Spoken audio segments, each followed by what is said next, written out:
Halo, Assalamualaikum warahmatullahi wabarakatuh. Hari ini Ibu akan menjelaskan tentang riset di bidang imunologi ya. Jadi bagi Anda yang tertarik nanti penelitian akhirnya untuk skripsinya di imunologi, silahkan banyak baca artikel terkait imunologi, banyak sekali ya riset-riset yang sudah dilakukan oleh para ahli di bidang imunologi tentunya. Capaian pelajarannya masuk menjelaskan konsep penelitian ya dalam imunologi. Outline-nya di sini ada hewan model, kemudian kultur ya, protein, analisis sekuen, mikroassay, banyak sebenarnya ya.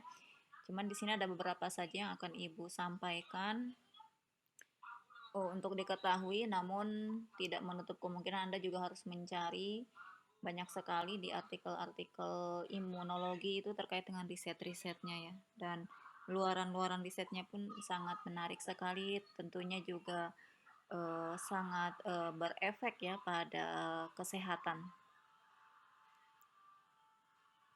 Nah, di sini juga pada riset imunologi biasa menggunakan hewan model uji ya untuk penelitian tersebut. Nah, model hewan ini bisa menjadi tempat atau masih menjadi tempat penelitian yang penting ya, karena kemampuannya untuk mengatasi tantangan pada kasus imunologi ini.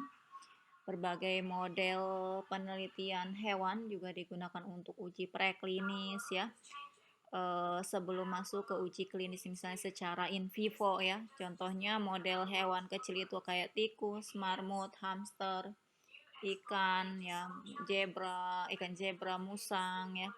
Kemudian juga primata ya, babi, sapi, domba.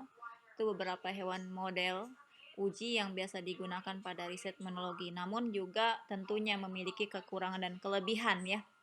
Dan juga kapan kita menggunakan hewan A, hewan B, hewan C itu tergantung dari research question ya. Jadi pertanyaan penelitiannya itu seperti apa, dan sehingga hewan itu bisa menjawab studi penelitian kita ya. Artinya di sini penelitilah yang berperan penting untuk menentukan hewan uji apa yang cocok untuk penelitian tersebut.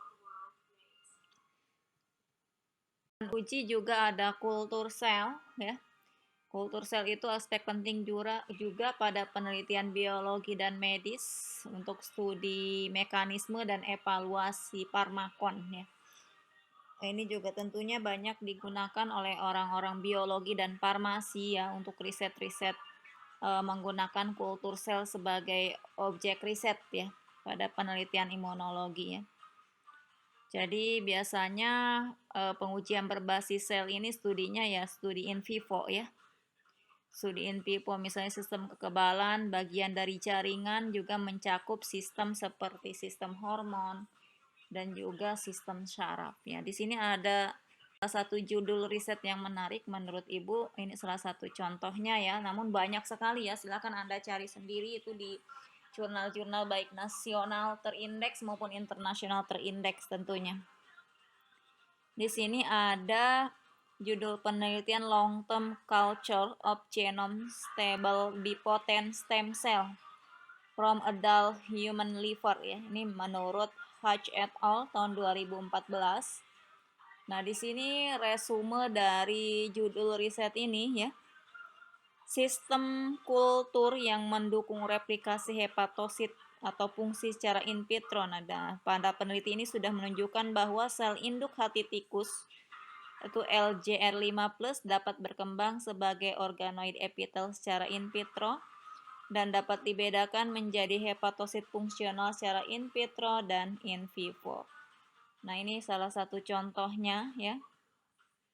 Selanjutnya ini adalah teknik riset juga menggunakan alat misalnya DNA sequencing ya, untuk mensejajarkan basa-basa nukleotida yang diperoleh melalui teknik isolasi DNA sebelumnya, kemudian di PCR ya, kemudian di sekuen, diurutkan urutan basa nukleotidanya, diterjemahkan apa basa nukleotida yang diperoleh dari hasil isolasi DNA tersebut. Ini salah satu tekniknya dengan metode Sanger ya.